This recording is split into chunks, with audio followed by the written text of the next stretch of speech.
from hell may have finally concluded. So much to talk about on this therapy session of the Purple Pain podcast.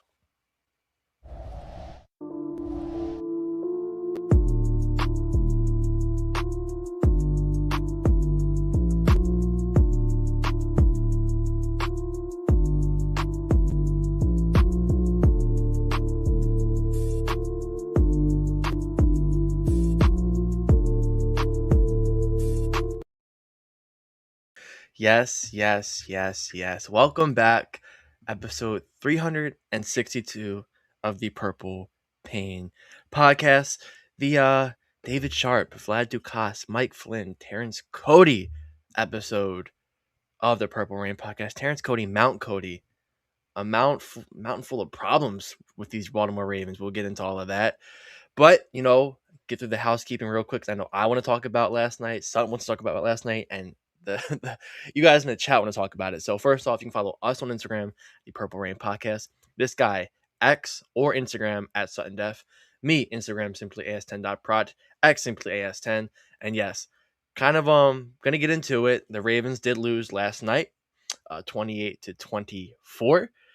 Sunday Night Football, blowing in a 2-possession lead in the fourth quarter on primetime television once again this year. It's really like, think about the Ravens, like, we lose in ways you don't expect. It's a new way every single time, and it's exciting in that part. You don't know how we're gonna lose or how we're gonna blow it, but yeah, man, I think that, I hope it's the end of the season. I saw DK Metcalf got suspended 2 games, and there's kind of false hope on Twitter right now. I don't know why you want this team to make the playoffs. Like, this team is a one and done team. They got me and Sutton rushing the quarterback, but we have 86 Ghost saying King Zay all day for play. I can't wait to talk about Zay with you, Sutton. And I know the Rain Gang, they brought it up too. They brought it up. Yeah. But I mean, how are you feeling, man?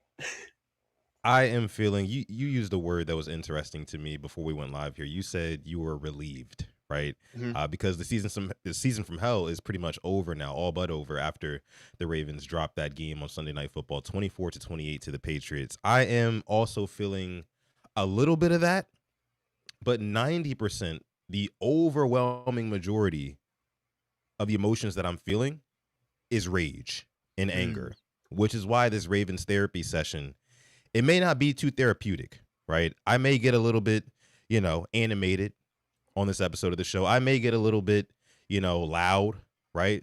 I'm just warning you here and now. But I want to start with this. I don't want to start with Zay Flowers. We'll get to him. There's bigger fish to fry. 86 Ghosts, we do appreciate your super chat donation, that's for sure. But I want to start with this.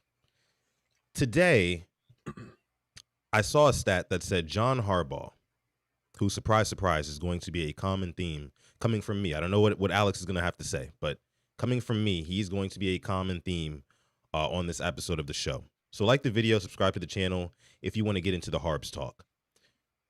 But today I saw a stat that said John Harbaugh has blown 18 double-digit leads in his career. 18. I got to thinking, Alex. I said, well, wait, how long has John Harbaugh even been coaching the Ravens? Unironically, 18 years. Which means that on average, once a season, and I know it's the game of averages, once a season, he's good for having a total collapse, an inexcusable collapse of epic proportions. This year, we've just happened to see it twice. We saw it week 1 against Buffalo. We saw it last night against the Patriots. Again, painfully unironic. Both of those teams come from the AFC East. Another super chat donation here. This one's coming from Darius. Shout out to you, Darius. Appreciate that. It says, not gonna lie, Zay is consistently inconsistent, but blown leads are killing us. That is a fact. That is a fact. Zay Flowers, again, we'll get into him. I think that his fumble was a microcosm of the issues that we saw yesterday. On this day, I am going to shoot Zay Flowers some bail. Okay? I'm going to say, he had what was the stat line, Alex?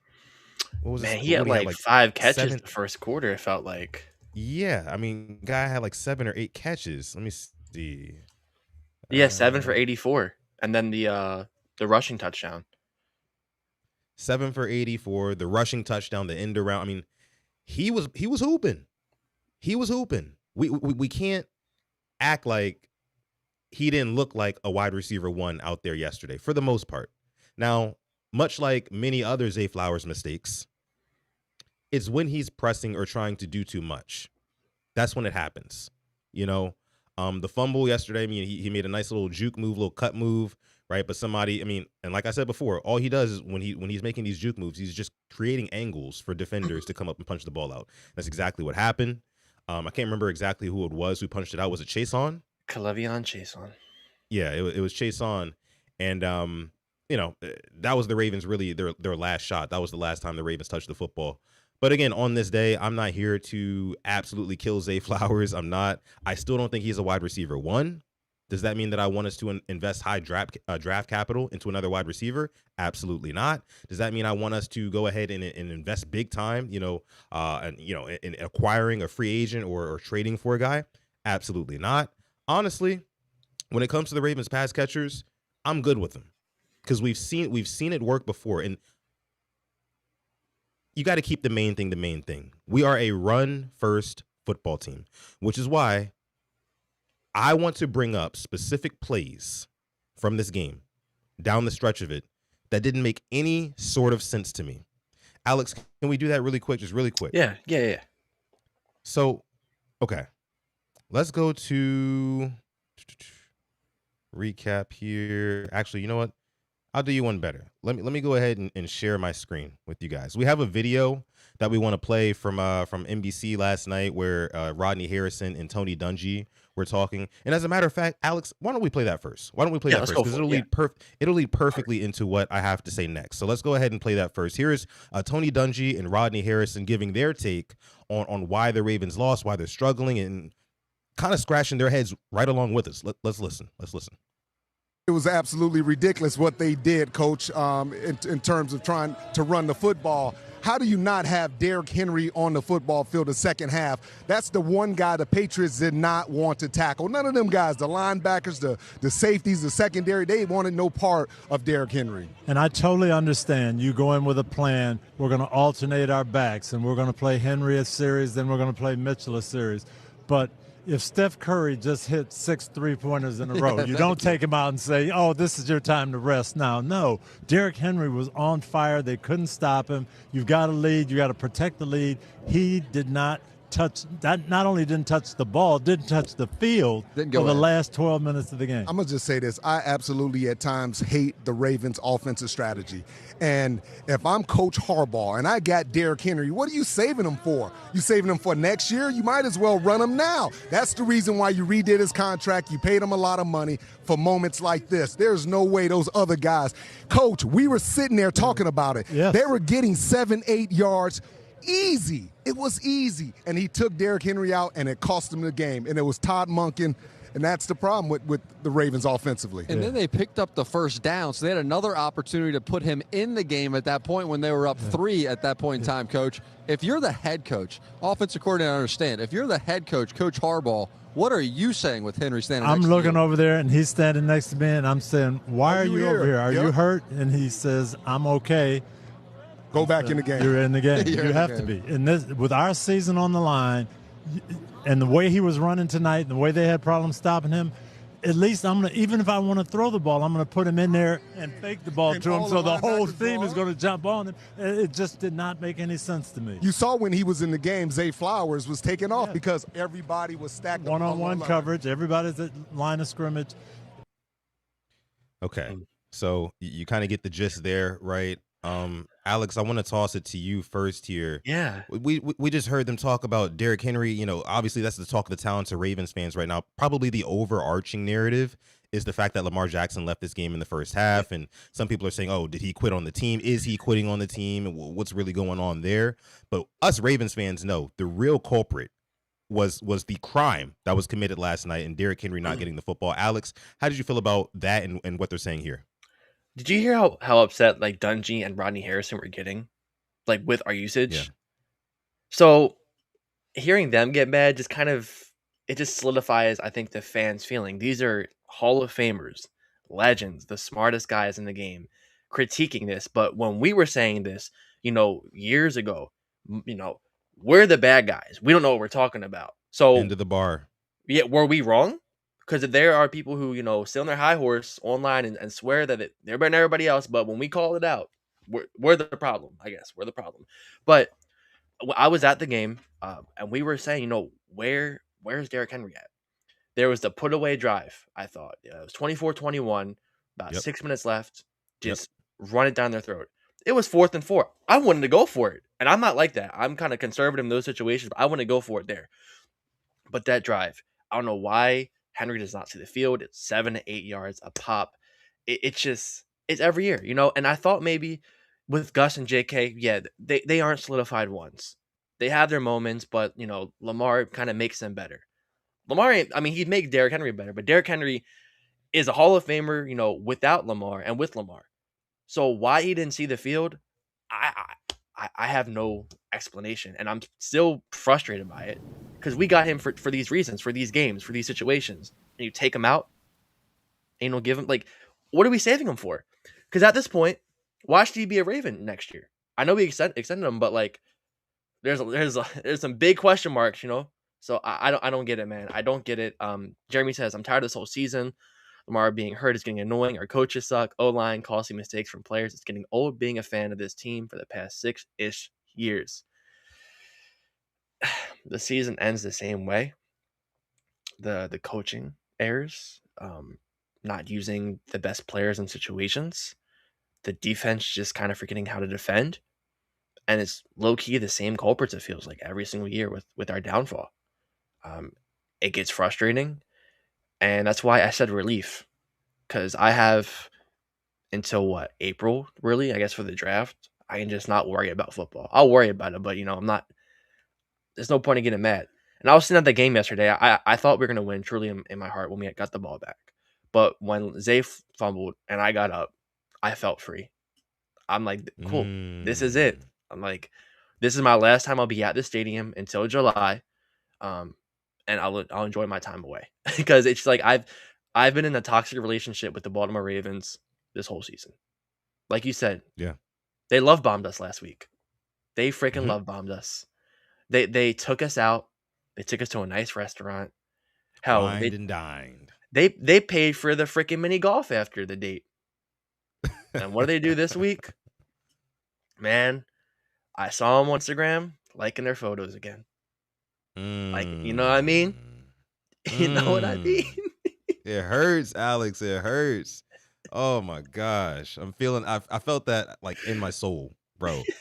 And you're totally right. They love bombed us last week. 24-0, completely shutting out the Bengals. We know that the Bengals don't have much of a defense, but that's supposed to be a high-powered offense, albeit without T. Higgins, whatever. But you look damn good last week. So to go from that to this, I was taken aback last night because, like you said, for a good portion of that game, even when Huntley came in, and we'll talk about the Lamar, his back contusion and things like that, but even when Huntley came in, I still had the utmost confidence that this Ravens team would bring home the victory because our second best player on offense, aka Derrick Henry, he was cooking them. He was cooking them. And the reason why I have what's on the screen right here, appreciate the super chat donation again, Jeremy. Dropping the 10-piece in the chat, making it rain here on the Purple Rain podcast. The reason why I have this up on the screen, this was the exact drive that you were talking about, that put-away drive, what would have been, right? The Ravens were kind of reeling on defense, weren't really able to get pressure on Drake May. Drake May was just back there patting the ball, going wherever he wanted, with it. So on this drive, and oh, by the way, before we even get to this, do you remember the fake punt? You Momentum all in our favor after that. If that fake punt did not scream to you, John Harbaugh, this is why I'm talking to John. When they fake punted it, if that did not scream to you, oh, they're afraid, they're terrified of Derrick Henry. They do not want him to get back on the field and control this game. Mike Vrabel knows in his heart of hearts because he has coached this player before. We cannot allow him to keep getting on the field and breaking off runs, 5-yard run, 4-yard run, 20-yard run. 11. We can't allow that. He averaged 7 yards per carry. So they were telling you right there, hey, look, we're not built to stop Derrick Henry tonight. So we got to try to get the ball under any circumstances. We got to keep the ball. But this possession right here, Alex, when, like you said, the Ravens are up 24-21. I think you said there was maybe like 6 minutes left in the game, something like that. Or I think there was actually like 7 minutes, something like somewhere in there. Yeah. Somewhere in that range. And you look at the very first play, 1st and 10. This is coaching malpractice at its finest. At its finest. I know the letters are small, so I'll read it back to you. Up 3 points with about 7 minutes to go in the game. The Ravens, with their backup quarterback on 1st and 10, they throw the football. And they don't play fake to Derrick Henry or anything like that because he's not on the field. But they throw the football to Rashad Bateman, who we all love on this podcast. Don't get me wrong. We love Mr. Bateman. However, he was ice cold last night. So in a gotta-have-it drive, where if you score here, you really put the Patriots in a difficult position. On 1st and 10, you throw, and actually it was an out route. It was about a 5-yard out route to Rashad Bateman. What does that accomplish on 1st and 10? Oh, what, maybe a gain of 5, right? Oh, whoop-de-doo, a gain of 5, right? But you're going to go out of bounds and stop the clock. That works in the Patriots' favor. Only 3 things could have happened on that play on 1st and 10. Either, again, you get a 5-yard completion, and he goes out of bounds and stops the clock on a drive where you need to be milking the clock because you have the lead. Or 2, in what actually happened, an incomplete pass stops the clock, you lose the down, no yards. Or 3, if the DB, I can't remember exactly which DB it was, if he jumps that just a half a second. Christian Gonzalez, okay, yeah.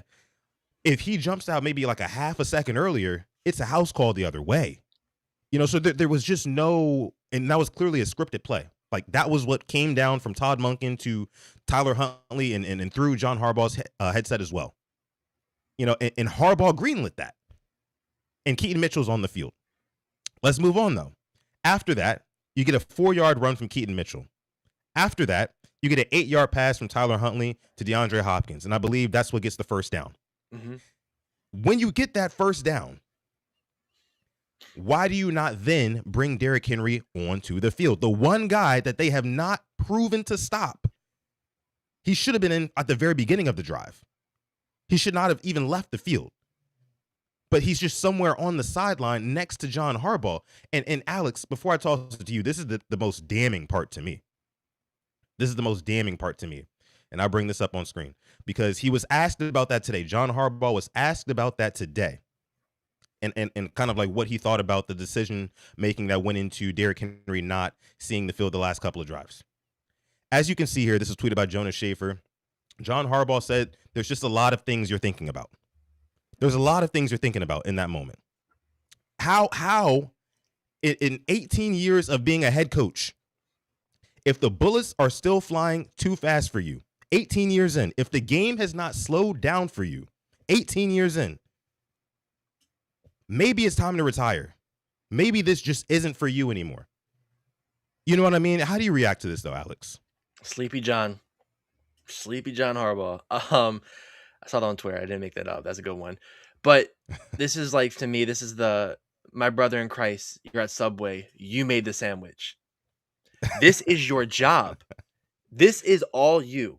You are the second or third most powerful person in the Baltimore Ravens franchise. You know, it's probably Steve and EDC, and then Harbaugh. I'm not putting Sashi Brown. I think Harbaugh has more power than Sashi because he's still relatively new. Harbaugh has that much power.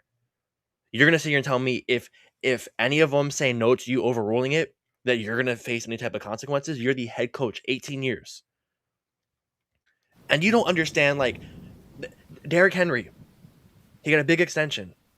Once again, when it's all said and done, will be talked about for many, many, many years. And us as Ravens fans, honestly, I'll be thinking of like he wasn't really put in the biggest situations possible. Yeah, I don't understand how he does it every year. Did it last year in games. And they tried to say it was like scheduled rotations, right? Like this was just the plan, right? So you didn't take the temperature, you didn't take the pulse, check the pulse of the actual game developing in front of you and seeing who has the hot hand. That's why I love the analogy that Tony Dungy used. If Steph Curry just hit 6 threes, if Johnny had 3 apples, you know what I mean? It's like one of those type of ordeals. It's so painfully obvious. How do you make the decision to go any other way than to putting your second best? And again, it baffles me, Alex, because it'd be one thing if we had Lamar Jackson, but you didn't. So the entire game plan for the rest of the game should have been to feed the offense through Derrick Henry, run the offense through Derrick Henry. There's zero excuse. There is zero excuse. Like I said, if the bullets are flying that fast by Harbaugh and he can't really, like, in real time make those sort of in-game adjustments, you got to go. I mean, it's not even like a thing where, like, I would suggest you just find another team, and maybe your message will start to resonate with those guys. You'll start to see more success. I don't know. I don't see that. Like, if these are the type of decisions you're making, then what are we really doing? There was something else that really infuriated me that Harbaugh said earlier today. Let me see if I can find it. It's in my bookmarks. And while you're looking, go ahead, though, Alex. Can we not forget this is the same guy who hired a coordinator, a game coordinator in Jerry Rossberg, who brought him back? Like, I didn't forget that. Yeah. I did not forget that. Yeah. Why did you need that? It's why? I have no idea. But this is the tweet right here. Again, this one's coming from Jonas Schaefer. Shout out to him.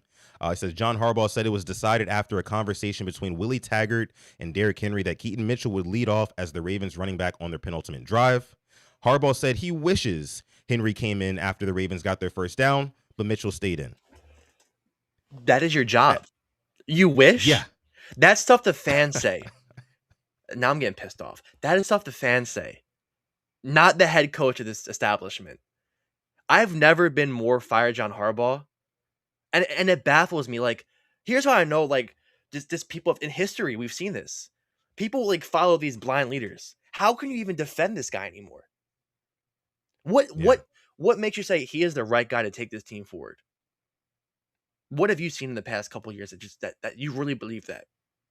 There's nothing, bro. You know how bad it was? And you probably didn't see it. They showed him, it was they did like a Christmas thing at the stadium, and they had the video on. When there was John talking, he was getting booed. Damn. I hope Steve heard that. Yeah, I hope he did too. Only problem is, and of course, Steve is like the one that we're all going to be kind of looking at this offseason. Okay, and I know he will not be, publicly facing or anything like that. He's not going to face the public this offseason. I just don't see it happening. However, with him, I think just like with the relationship that he has with John Harbaugh, I think as a man and as a friend, he's going to at least respect him enough, just out of respect, let him finish out his contract. At least that. There's going to be 2 more seasons of this, and then they might just amicably part ways, right? But I just don't see a world. I don't envision a world where things can get so bad for Steve Bisciotti to say, okay, I've got to, terminate this contract. I'll pay you the rest of your deal, but you got to go. It's just time. I just don't see a world where that happens, And listen, respect to Steve Bisciotti. He is a billionaire at this point. I just want to know what happened to Steve Bisciotti, who had the nuts to fire Brian Billick after one bad season when Steve McNair got hurt and Kyle Bowler went 2-6. We went 5-11. One bad season. He didn't get the injury pass, but John Harbaugh's gotten it multiple times. I just want to know what happened. I just want to know what the difference was. Because this guy, they both won a Super Bowl. And Billick was 1 year off of his 13-3 season. Like I said, his starting quarterback gets hurt. Has the biggest bust arguably in Ravens history at quarterback. Go 2-6 in 8 games. Gives him the can. Where's that energy with John Harbaugh?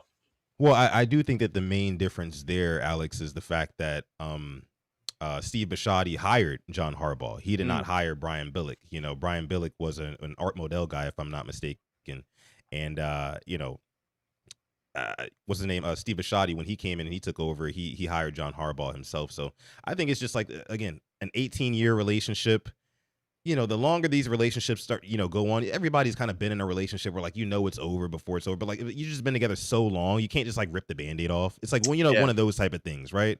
And it's just like, again, that's why I don't see that, Steve Bisciotti making a move this offseason, to go ahead and get rid of Harbaugh, unfortunately. But it is absolutely crazy. I'm going to highlight the word here. Wishes. Harbaugh said that he wishes Henry came in. And it's like, I don't understand for the life of me. I cannot understand for the life of me how John Harbaugh is comfortable allowing everybody else around him to make all of the executive decisions when it comes to on the field. Because what's the difference between us and him at this point? What's the difference? I don't get it. I don't understand that. 86 Ghost with another super chat donation. Appreciate you, Brian, for your super chat donation. Both of y'all making it rain here. Says Harb's got the Diddy tapes. Yes, I said it. I wouldn't be surprised. I wouldn't be surprised. And maybe Falele knows. Daniel Falele knows. And that's, you know, I'll say this. Offensive line did not perform terrible last night. Yeah. You know, I thought that they actually had a much better game relative to some of the other performances we've seen. So this one isn't really on them, which makes it all the more frustrating, right? Because remember how I talk about all the time how the Ravens kind of have like these whack-a-mole type problems. You know what I mean? Like one thing is going bad, and then as soon as you fix that one thing, there's something else. There's a leak that sprung somewhere else. It's crazy. It's crazy. Yeah. Another super chat donation. This one's coming from Jeremy. Appreciate you, Jeremy. It says, lose out, top 13 pick, though. The only bright spot. That's where I'm at. What is this team doing in the playoffs? Nothing. If they make it. Nothing. Yeah. Why you want to go there and get a worse pick? Let the Steelers get a higher pick. Let them. They're going to be a one and done, too. So let us get a lower pick, get a better talent. I mean, shit, EDC might draft in their freaking Nigerian pass rusher that has like 1 sack in college and will go somewhere else and do good. But at the same time, I mean, we got Kyle Hamilton last time we were low 14, so maybe we can get somebody else to fall our way. But there's no point of just winning these games. I mean, we're going to go out there and try to win, but we aren't winning the division. Yeah, we're not going to win the division at this point. I think the Ravens have like a 2% chance or something crazy now. I mean, our odds have gone in the toilet after last night's game. And, of course, the Steelers taking care of business, beating Detroit yesterday. So now the Ravens are really, I don't even want to say up against it. It's basically over. It's basically over. You can start to rev up those mock drafts now if that's your thing. Of course, we'll be covering that. We cover this team 365. So, you know, that won't be a problem for us here. By the way, over 130 people watching live right now. Appreciate you guys for watching this episode of the show. This is the Purple Rain podcast, or should we say the Purple Pain podcast on this Monday evening, man. It's a tough one. It's a tough one. And honestly, if this isn't a wake-up call for, I mean, Steve Bisciotti, Eric DeCosta, John Harbaugh, you know, all the aforementioned parties, you got to think about it this way. What happened to us last night, like, it's one thing for that to happen against Patrick Mahomes. It's another thing for it to happen against Josh Allen. But it's a totally different thing when you get walked down like that by a second-year quarterback. I don't even have to say his name. Yep. I don't even have to say his name. Just the fact that this is a second-year quarterback who hasn't really beaten a good team all season long. I mean, their best wins was what? The Buccaneers and who else? I can't remember. There was one other game that they won that was pretty impressive. Oh, the Bills. Right, the Bills. They beat the Bills earlier in the season. But that came to the hands of Drake May, right? If that is not like a shocker, like, oh, shit. Now, not only do we have to worry about battling the demons of Josh Allen and Patrick Mahomes, which we have not been able to overcome the past 5-6 years. Now you got these younger kids in here who are doing the same thing. They're doing it just as bad. Drastic times call for, you know, drastic measures. And now is a drastic time. If you're Eric DeCosta, you have to make that big, you got to hit that big red button this offseason. What does that look like? It's going to acquire a brand name pass rusher, not a great value pass rusher, right? Not a great value, not the one from Walmart. All respect to the likes of Draymond Jones, who I thought played well last night. All respect to Kyle Van Noy, who has done good things for this organization. But you got to go get a guy, an undeniable talent to rush the passer, because there's no reason, there's no way, and let me say this, Alex, there's no way that a team like the Denver Broncos or a team like the Houston Texans, for example, sell that lead at the end of the game like that. There's just no way. You want to know why? Because they actually have a pass rush. They can actually get after the passer. And when you have teams in obvious passing situations, you can create negative plays with sacks, forcing turnovers, all of the above. We cannot do that at all. Mike Green, he as much as I love, the prospect of him turning into being something good right now, he's just too light in the ass. Okay? Kyle Van Noy, if he doesn't win off that inside little push rush move, he's not doing anything, right? Draymond Jones, he's good here and there, flashes here and there, but inconsistent, right? And you can't just put all the onus on the interior pass rush. You got John Jenkins, however old he is, takes plays off. Travis Jones can't do it alone. Of course, we're missing Madubuike. Again, if it's not a wake-up call that you need to make a drastic change if you're Eric DeCosta or even Steve Bisciotti, that the AFC is changing, right? The AFC is changing right before our eyes. There's no Patrick Mahomes this year in the playoffs. They're already done. Josh Allen is the odds-on favorite to go on and this be his year. I think it's going to be a Bills-Rams Super Bowl. That's just me. But I say all that to say, man, it just doesn't make any sense to me how this team can justify just running it back. And like I said, we have this kind of run it back culture with the Ravens. I mean, again, the extension to Mark Andrews. And I guess we can kind of talk about some of the specific moments in this game. Mark Andrews, he had, 2 catches for maybe 20 yards or something like that, something underwhelming. 3 years, $39 million, by the way. What did you make of Mark Andrews in that boneheaded mistake to just kind of lateral it? You were at the game, so how did the crowd react to that? I want to go back to what you were saying about Drake May and everything. Oh, okay. Yeah, sure. We are a make-a-wish team. Never had 300 yards passing. Drake May does it. All day, third downs, let him have his way. Undeniable talent. But to allow that to happen to you, Stephon Diggs. Probably hadn't had a game like that in probably 2-3 years since he was the Bills. Bitching and moaning about Josh Allen. Had it against us. Keon Coleman, week 1. Mr. I like cookies and all that. Career game against us. Every player feels like, if they need to bounce back. Mac Hollins against us. What happened to the defense I love? That I grew up watching. And it's, Mike McDonald, I miss you so much.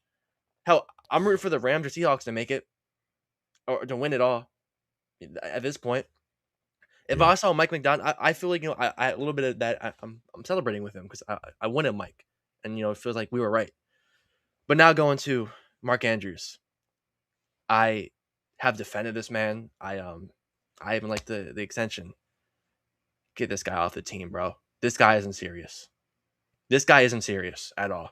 Like, genuinely, if you could find a way to rip the contract, rip it up.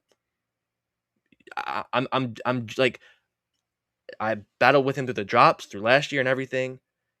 But that, I should just join everybody else. That guy can go.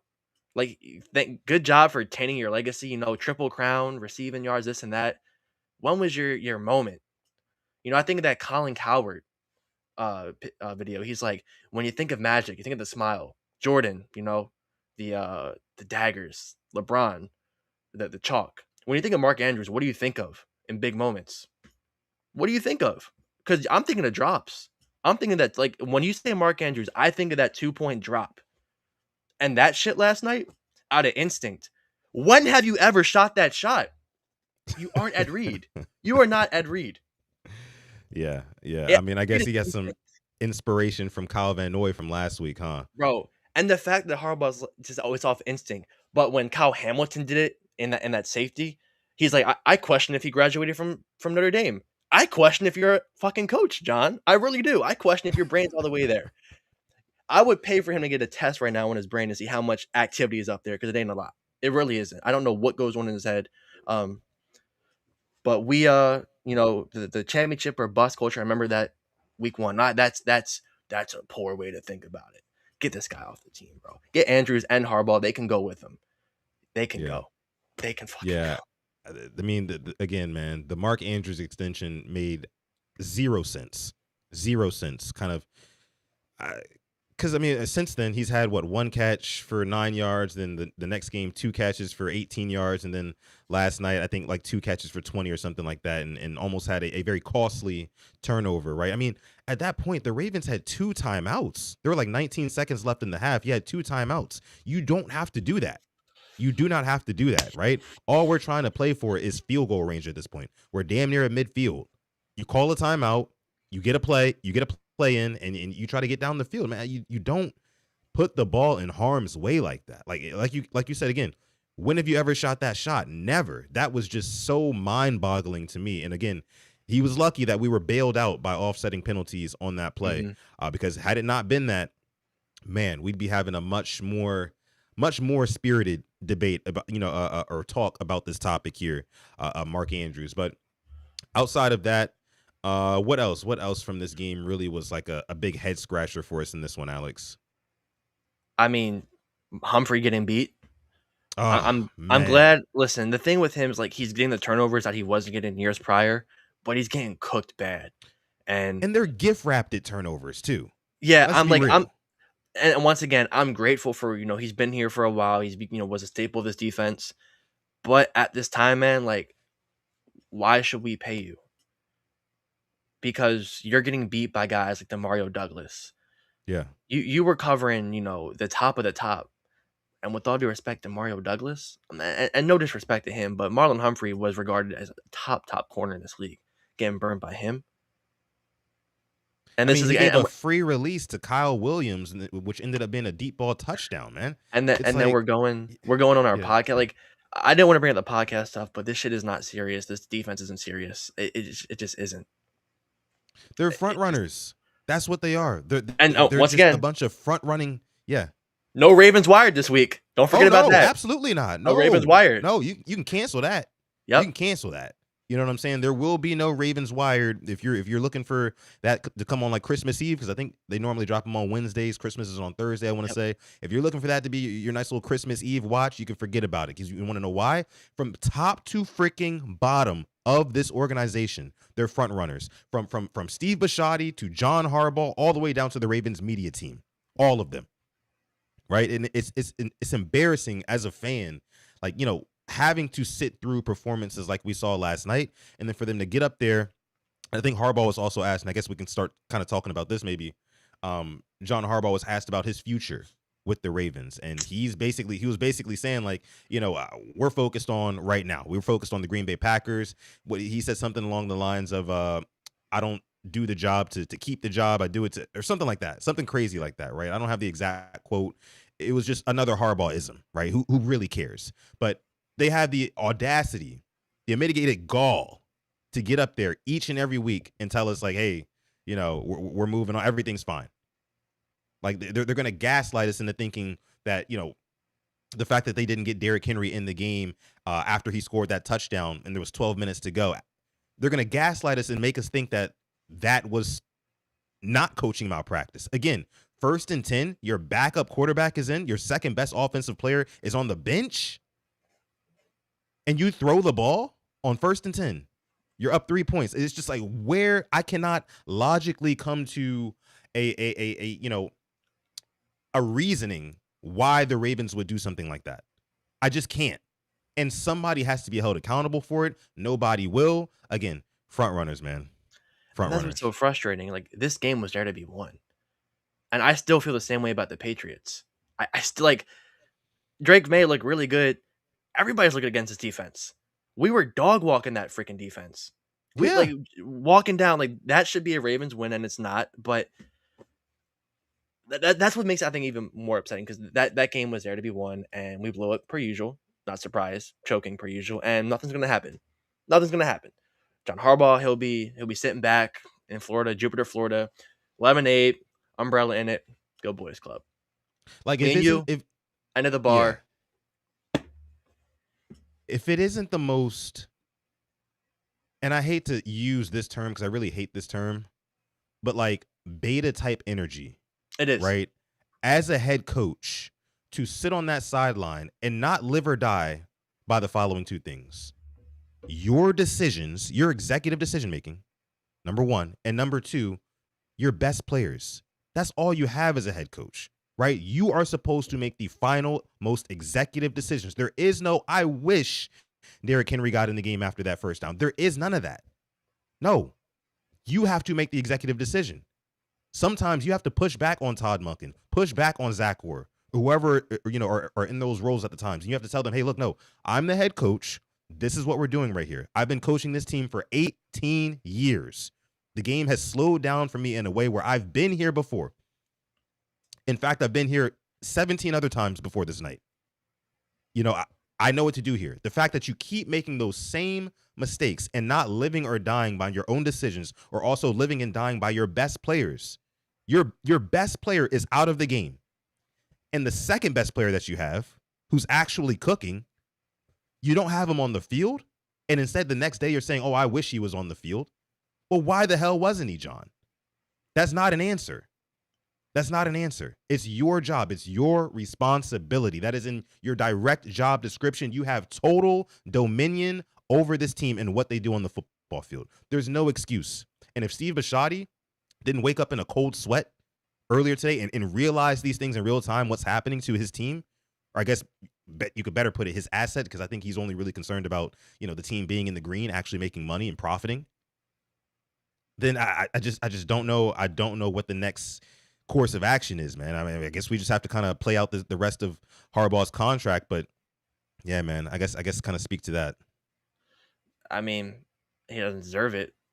I just wish we were cutthroat, but it starts with the coach, and the coach is cutthroat towards players who actually can help the team out, not towards the shit ones.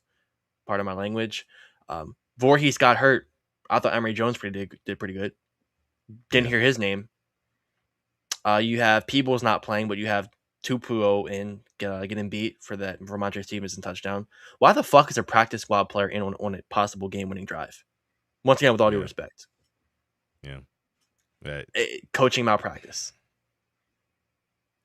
But hey, don't worry. But Derrick Henry can't get the snaps. It makes zero sense. Zero sense. Let me see. Corey says Bisciotti has not cared since he's been wanting to sell the team. Did news actually come out about him wanting to sell the team? I'm not sure about that. I thought it was like a couple years ago. He was on that Marlon podcast and said he didn't want to sell it.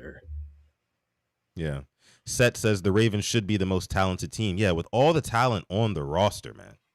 I mean, I get it. Guys like Isaiah Likely aren't having a good season. Rashad Bateman's not having a good season. Zay Flowers is consistently inconsistent, as somebody put it earlier on the show.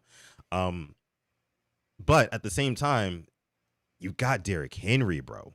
And on a night where he's averaging 7 yards per carry, on a night where the Patriots are so terrified of seeing him run out of the backfield that they are going for, they're doing fake punts. When do you see that? They were terrified of the potential threat of Derrick Henry coming back on the field and running right through their face again. And if you're Harbaugh, you let them off the hook by taking him out of the game. Like Chris Collinsworth said it on the broadcast last night. I know you were at the game, Alex, but Chris said this to millions watching at home. He said, well, I mean, you got to think that the Patriots are going to send a thank you note to the Ravens for not playing Derrick Henry on this drive, right? And I'm like, abso-fucking-lutely. Yeah, because we're not even threatening him. We don't have our first best player available. So we have our second best player available on the bench? There's no excuses. No excuses at all. No excuses. Man. Black Daniel says he's first in the weight room, though, guys. Yeah. That little PR piece almost fooled me. That's all it was, PR. Congrats. It got a bunch of likes. I'm glad that wins us trophies. We had one of the most liked videos. Put that one next to the 2 Lombardis. What was even worse is seeing guys like Terrell Suggs tweet about it on Twitter, just disgusted. Yeah. Like a guy who built brick by brick what this franchise was built on, and then just to see it just kind of we had Terrell Suggs at edge, and now we have David Ojabo. Boy, how the times have fallen. 23 sacks as a team. Myles Garrett has 22.5 this whole year. 23 sacks.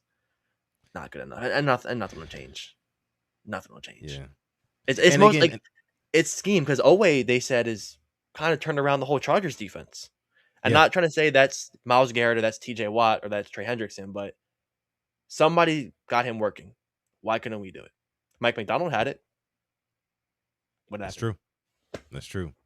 And the nastiest thing about this, Alex, is that they're going to be able, and I guess we can start talking about this here. The Lamar Jackson getting hurt, getting hurt in Yeah. the first quarter of the game, Yeah. I believe it was.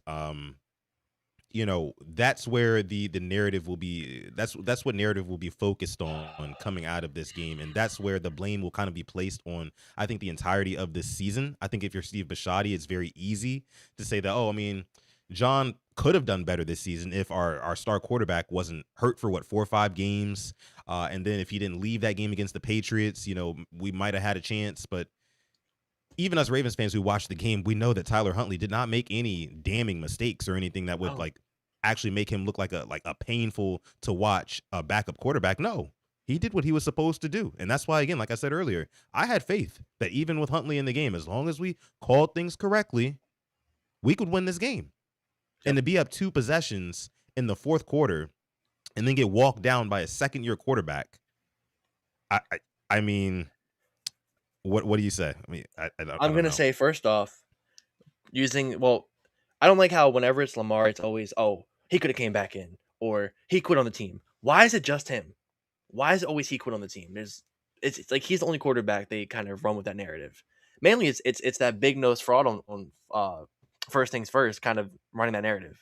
He's kind of started it, Nick Wright. I think he's Yeah. 100% to blame for it. Number two, with the whole getting injured, look at your GM. He signed Cooper Rush to a 2-year, $12 million deal. He couldn't win a game. We got Tyler Huntley off of our practice squad who won us a game against right now the number 1 seed in the NFC. Yeah. The Bears, yeah. So I'd be looking at your GM right now and saying that's an awful signing. So Yeah. I don't get that at all. For the Lamar injury, like you can tell he's never played sports, never kind of been hurt in a way because he even said they shot him with a shot and he still did not feel right. Right. So I tell you what, how about you get a shot in your back and you try to get hit by a man after you've just got taken a knee to the back or the spleen or the liver or the rib, and then go back in because you have to be running for your life because number 77 or 72 will let somebody go by. Huntley was running for his life. It just wouldn't have been smart. So I'm not mad at him at all. And I just don't like how it's always him quitting on the team. He didn't quit on the team. Nonsense. Yeah. He definitely didn't quit on the team. It is nonsensical for anybody to kind of spread that narrative around. I think it's nasty. I think it's super reactionary, right? And it's just not fair. It's overall not fair to Lamar Jackson because, again, you don't know how that man was feeling. You know what I mean? He said that he took like you said, the Toradol shot in the back and he still couldn't throw the football, right? If you don't think that Lamar Jackson wanted to get back out there and finish that game and close that game, you are insane. You are absolutely insane. I mean, this is his blood, sweat, and tears. This is his bread and butter playing football, playing quarterback. It has been his whole life, right? So think that, when it matters most and at home, teams relying on him, seasons on the line, you don't think he wants to go back in? That's insane. Now, Like, let me say this, though. yeah. Go ahead. Yeah. Like 7 for 10, 101 yards, 102.5 passer rating.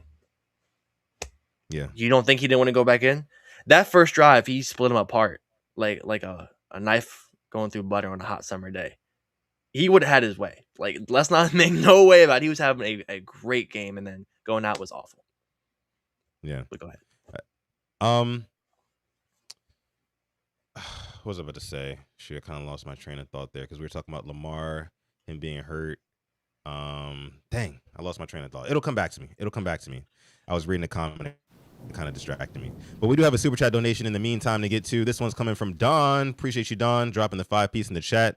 It says Dan Wilcox, former Ravens tight end, says he got knee to the back and it broke his rib. No, Yeah, he quit on the team. That's what it was. He quit on the team. Come on. You can't. And I've seen some, even other Ravens fans kind of saying that, even other Ravens content creators, right?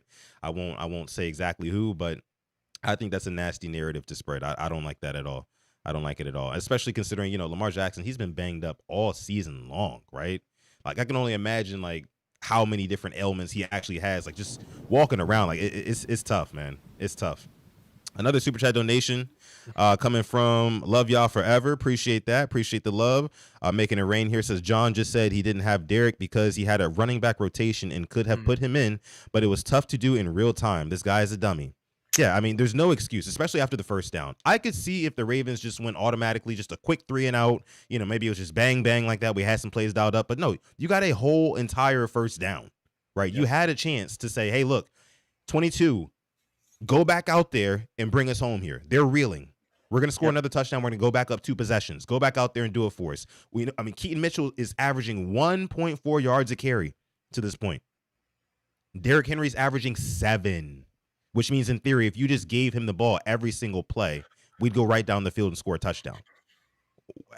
The Patriots didn't want to tackle him. It looked just like, everything pointed towards getting Henry in the game. Number 1, your starting quarterback isn't in, right? Number 2, your running back, Derrick Henry, is actually going the fuck off. Again, excuse my language, but he's going off today. He's averaging 7 yards a pop. Number 3, you just extended him. You just extended him before the season started for moments like this. Number 4, everybody knows, including Mike Vrabel, which is why he's trying to go for fake punts to keep the ball out of the Ravens' hands. Everybody knows that Derrick Henry only gets what? Stronger as the game goes on. He only gets stronger as the game goes on. That is the entire X Factor ability. You remember Madden, whatever it was, where they had the X Factor abilities? That is Derrick Henry's X Factor ability. Getting stronger as the game goes on. How do you ever justify keeping him out of the game for the last 12 minutes when you're up 2 possessions? You know your pass rush can't get home. You have to hide that pass rush by doing what? Keeping your offense on the field. How do you do that? How do you do that, Sutton?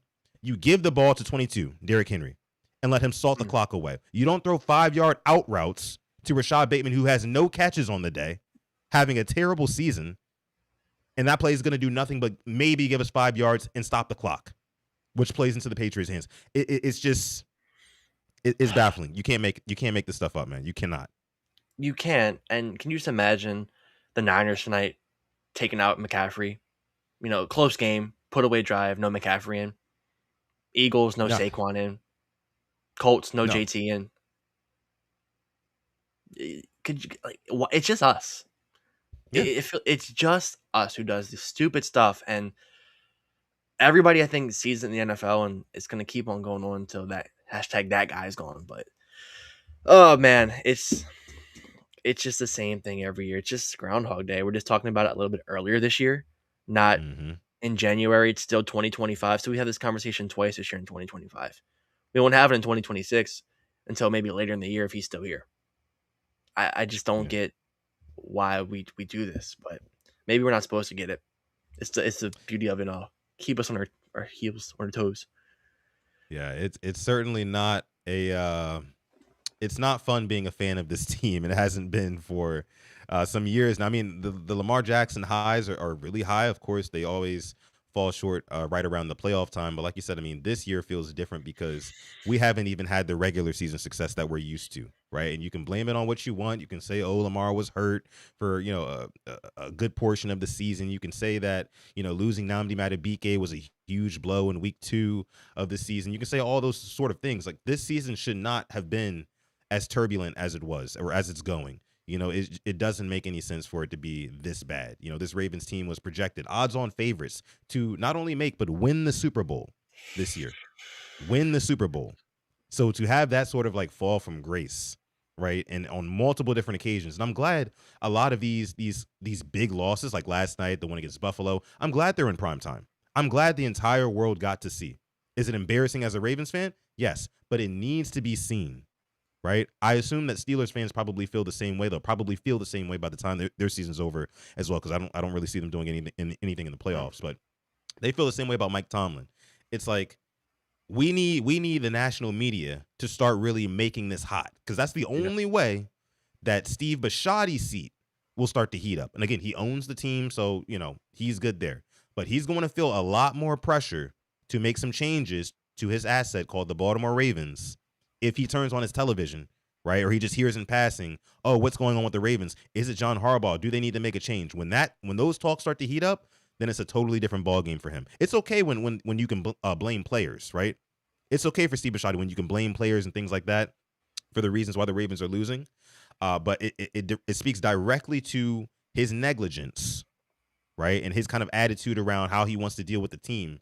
If he hears John Harbaugh should be on the hot seat and John Harbaugh should be fired and the Ravens should move on from him. Just don't know if that's where his mindset is at, man. I don't. Shelly in the chat says, I'm glad national media is seeing what we've been seeing and saying Harbaugh has no idea how to adjust in game. That's true. Nope. Not at all. Damn, man. This is... I know, man. It's crazy. It's crazy. And as guys who cover this team all year long, man, like for this to be like our reward, right, Alex? Yeah. You know, by the end of it here it's so you can't do nothing but laugh. I tweeted last night after the Zay Flowers fumble. I just said you gotta love it. You gotta love it, man. Yeah. Right? I was like, I think that this team's hilarious. I think that's all I say because it is. It's a joke. It's a comedy club of a football team right now. Like Looney Tune shit going on. We have fireworks getting shot on field before the game. Oh, I heard about that. Yeah, I had a picture of it. Apparently, I didn't. I just checked my camera roll today. I actually got a picture of the firework mid going down. You have that. You have freaking Dumb and Dumber at guard. You know, you got Talking Head Beavis and Butthead on defense on podcasts. You got $100 million linebacker who is just a hype speech merchant who hasn't really made a play, I think, since week 2 against the Browns and Joe Flacco. Yeah. And then you have Isaiah Likely saying we're ass. We are ass. We're 7-8. Super Bowl favorites. I remember EDC was like, oh, this team's coming with a vengeance. What fucking vengeance? What vengeance? Yeah. None at all, man. Come with a vengeance, you have to be cutthroat. You got no fucking rocks.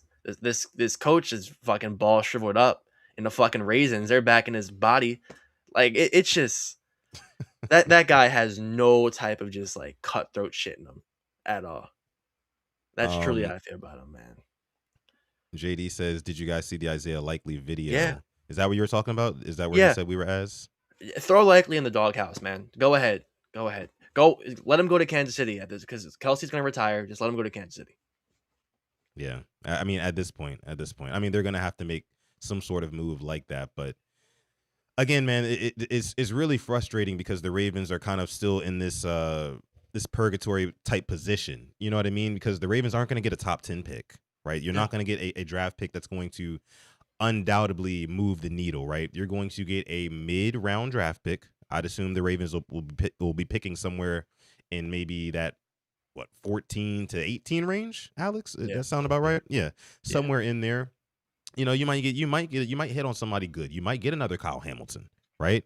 But the intention around this year's draft needs to be focused on offensive line and edge, and preferably, if you ask me, you have to go buy an edge. You got to go buy an edge rush. You got to go get a guy from somewhere that can make an immediate impact that you've seen make immediate impact at the NFL level. That's what you have to do. I don't think we can necessarily wait for Mike Green to develop into being, what we think he can be. I love Mike Green. I want to see him do better, but I just don't think that we're in too important of a window right now to continue to just like trust young guys to bring it home. I mean, like it's not working. It's not working. So, let me see what else we have here in the chat from you guys. Let me see. Garnett in the house. What's going on, Garnett? Garnett says the GM gambled on 2 below-average guards and 1 rookie edge rusher and a 35-year-old edge rusher to get you over the top. Hell Talk yeah. about it, man. Yeah. Hell yeah. And a guy who retired mid-season. You cut because he wasn't healthy. You know what really kind of frosts my ass is that CJ Gardner-Johnson's playing really good for the Bears. Obviously, he's not going to change his defense. Not going to change it, but it's like it's minor stuff like that. You let these guys walk out the door that I feel like could have a real big impact on this team, and just let them go. Hell, Calais Campbell.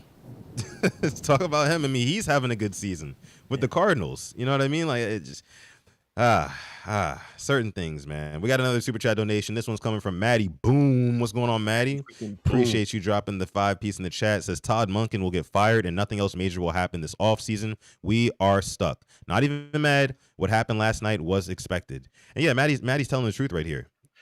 That's probably going to be the big move that's made. We're going to move on from Todd Monken. You know, some of his decisions. John Harbaugh has thrown Todd Monken under the bus multiple times this season, multiple Wrong times in coordinator. press conferences.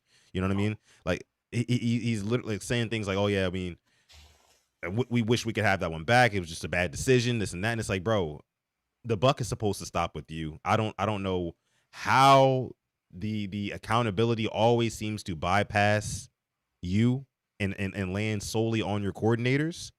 It just doesn't make sense. Like if you're the owner of a business, right?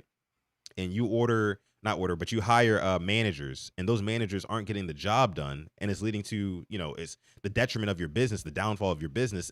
At the end of the day, it falls on you. It falls on you. You could say they're making the wrong decisions, and that's why your business is going, in the toilet. But it's your business, right? This is your job. Like this is what you have to do. But again, the blame will get passed to Todd Monken. That'll probably be the big move this offseason. The Ravens will get a new offensive coordinator. I think that they stick with Zach Orr. Another thing, I heard somebody say this earlier, and I wholeheartedly agreed with them. It's like you had 2 back-to-back seasons where the defense started off looking like ass. Nobody saw that coming, Alex. We thought that the defense had finally solved their demons and they were gonna, start the season fast, right? And we wouldn't have to be in this 1-5 hole, whatever. But no, they started off just as terribly as they did last year, right? And they didn't get it fixed until what, like almost halfway through the season, or at least a good chunk, like a third through the season. It's crazy, and again, all that falls on coaching. All of it falls on coaching. When has he ever mentioned something about Zach Orr? 3rd and 17, 3rd and 13, 3rd and 8, all the time in the world, first down. Are we not seeing the problem with that? I think my favorite coach in the league right now is Sean McVay. What did they do after they lost to the Seahawks? They fired their special teams coordinator. To me, I still think they're probably one of the best teams, if not the best team in the league. I know they lost to the Seahawks. Controversial stuff there, but one of the best teams in the league firing the coordinator for arguably a reason they lost the game. We never do that. Yeah. We would never do that. He didn't get rid of Morningwig until after the season. Roman after the season. Yeah, it's crazy. And one more thing, I want to talk about this because we didn't bring this up. The Derrick Henry fumble, in the first half. That one was really, because the Ravens were running their way to a 2-score lead, right? To a 2-score lead early in the game. And I talked about it last week against the Bengals, the fact that we were able to score 2 touchdowns in the first half, that was absolutely huge. That was huge because it put us in positive game script. But that Derrick Henry fumble, it led right back to the mentality of, oh shit, we're in a shootout and we have to start throwing the ball a whole bunch. And you have your backup quarterback in, dog. You have your backup quarterback in, and I love Tyler Huntley. I do. He's actually a very more than serviceable quarterback. You know what I mean? By the way, a couple backup quarterbacks came in and didn't look bad in this week 16. Malik Willis was another one of them as well. Yep. But sticking with Tyler Huntley, he didn't look bad, but this is your backup quarterback. You have Derrick Henry. I'm going to keep going back to that. I don't care if you fumbled in the first half. He's been absolutely torching them since then. And they clearly do not want to tackle him. They have no interest, to the tune of their coach. Again, I'm going to keep saying it, calling fake punts. They were afraid, they were terrified, petrified even. John Harbaugh panicked, says Tila in the chat. I totally agree with that. Totally agree with that. 18 years. Wishes. Gets scared. Doesn't put his best players on the field. This isn't stuff that 18-year vets do. The only way, Alex, for the Ravens to see a change, as unfortunate as it is, man, you're going to have to hit him in the pockets, man. You're going to have to hit him in the pockets, Bad fans got to stop. Yeah, exactly. Like, fans got to stop going to games. I know this won't happen because, we love the Ravens. We're going to get hype over football every single season when the time rolls around, every August or September when it kicks off. But that's the only way, man. If the Ravens go into next season, they fully run it back, John Harbaugh's back. Maybe they extend Daniel Falele. Maybe they probably get rid of Todd Monken, and that's their big move. That's their big swing in the offseason. I just don't see. I don't see how we can get excited for this team. No. I just don't. I just don't, man. And like we said at the beginning of the episode, and we're getting ready to wrap up here. It was kind of like relieving that it's like we no longer have to sit here and think about, okay, if we do make the playoffs, maybe we could go on a run. And like the anxiety of that is just kind of gone. It's like all kind of left my body now. It's like, yeah, we're cooked. Now we're in a position where we're not even in control of our own destiny. I mean, the Ravens still have a playoff hope, right? But now you have to hope that the Cleveland Browns can beat the Steelers. Not only that, you got to take care of business against the Packers, right? Who they probably won't have Jordan Love. Hell, they might not even have Malik Willis. But that could be the game this Saturday night, Alex. It will be in prime time again. That could be the game where you really see this team completely just go off the rails. And it could be like a Houston from earlier this season all over again, just getting blown off the field. So not looking good. But yeah, anything else for me, Alex?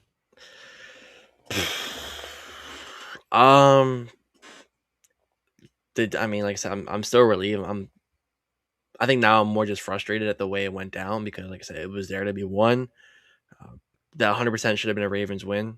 I think for 3 quarters, I think we were the better team, but typical Ravens fashion, fourth quarter fell apart, and now you made your bed. Now you can lay in it. I hope it's some guys look in the mirror. Mark Andrews definitely, not to pinpoint somebody, but what he's done this year, yeah, it's been poor. Bateman, we could talk about him. He's probably one of my favorite players. He's been a ghost. I don't know what happened between last year and this year. Looks like a waste of a contract. I'm not sure what really happened because last year, red zone target, touchdown after touchdown after touchdown after the bye week was our most consistent receiver, touchdown in 2 playoff games, moved the ball down the field. Is everybody regressed? Yeah. Every single player feels like regressed. From young guys to likely the vets like Andrews, guys like Van Noy, to guys like Oweh when they were on the team, regressed. And obviously he's doing much better, but yeah. Yeah. Alex, one more thing I wanted to bring up because we were talking about some of the specific drives and the key moments that kind of led to the Ravens losing that game. The last drive that the Ravens had the football, the Zay Flowers fumble, that drive, right? The first play, 1st and 10, was a 5-yard or a swing pass to Rasheen Ali that went for -5 yards. I Fireable offense. would love to know, and yes, a very fireable offense. I would love to know what is the thought process of on 1st and 10, down 4 points, gotta have something on this drive. You have your backup quarterback in, your second string quarterback, and you have the second string quarterback throw a pass to the third string running back. In a gotta have it, highest leverage scenario. How is that the decision? Whether or not it's Todd Monken's decision, how does that get past you, John Harbaugh? You're saying, oh, in the moment, things just happen. It's tough to make changes in the moment and whatnot. Again, the bullets are flying too fast past John Harbaugh's head. He's letting these games kind of just happen in front of him. I mean, he's basically a glorified fan because in your 18 years of coaching, how do you think it even makes sense for when you have to have this drive? You have your backup quarterback throwing to the third string running back on 1st and 10. How does that make sense? Somebody please tell me. I don't get it. You're the glorified cheerleader. Man, Lamar, watching you out there it's such a treat. Such a treat. I mean, you're amazing. Yeah. You're literally you're a professional glazer. That's what it is. You are supposed to uplift them and coach them and keep things going and put them in situations where they can be their best, and you're not doing that. You're not doing that. Putting him in in the best situation is putting the best guys out there to protect him, the pass catchers out there that worked best with him, and you're not doing that with anybody. You It's know, he's embarrassing. stale. Thanks for the memories, but it's time to go. The ideas gotten stale. Everything's gone stale with him. Um, I'm glad you guys brought up, the whole neighbor thing. Yeah, he probably won't get fired. If you fire him, you gotta fire EDC. And like, I'm glad you brought up Steve hired him. What? The power of friendship is that what this franchise is built on? Play like a Raven, play like a Yeah. friend. The power of friendship, man. What has that gotten us? Bunch of front Nothing. runners is what I it's mean, gotten us. if I say it's gotten us 3 playoff wins in the last 10 seasons. 3 playoff wins in the last 10 seasons. Family Willie, over everything, though, right? Willie Taggart, power of friendship. Coach, he goes way back with the Harbaughs. Josh Johnson, power of friendship. I was watching the Commanders game. When Josh Johnson came in, yeah, turn it off. This game's over. Yeah. Power of friendship, just letting these freaking hiring these coaches, first year coaches, because they're cool with the Harbaughs. Flele knew him back in freaking Australia. Send him back there. Go bounce the fucking Kangaroos. Man. It's something. It's something. But okay, guys, I think we're gonna go ahead and leave it there for this episode of the show, episode 362. This has been quite the therapy session. There's been some swear words in this one. There's been some raising of the voices, so definitely not the most professional therapy session. But nonetheless, we appreciate all of you guys for rocking out with us here on this episode 362 of PRP, the Purple Rain Podcast. Again, I'm your host, Sutton Def. This is my co-host here, Simply AS10. You can follow us respectively. You can follow me on Twitter at Simply AS10 and on Instagram at the same handle. You can follow Simply at SimplyAS10 on Twitter and on Instagram at simplyas10.prod. Please remember to like this video. We still got over 140 people watching live right now. Shout out to you guys. Thank you guys so much for watching this. If you're part of the hashtag replay gang, which means you're watching after the fact, shout out to you. You are very special and hold a very special place in our hearts here at PRP. Make sure you guys like the video and subscribe to the channel if you are new. Again, we appreciate you guys. And with that being said, I'm going to let my guy Alex take us out. Thank you for coming through this episode 362 of this Purple Rant podcast. Thank you for listening to us, whether you agree with us, disagreed. At the end of the day, I think we all can agree that we just want this team to be the best team it can be. And right now it isn't. We had high expectations and somehow it just fell flat on our face once again. Hopefully changes are made, most likely not.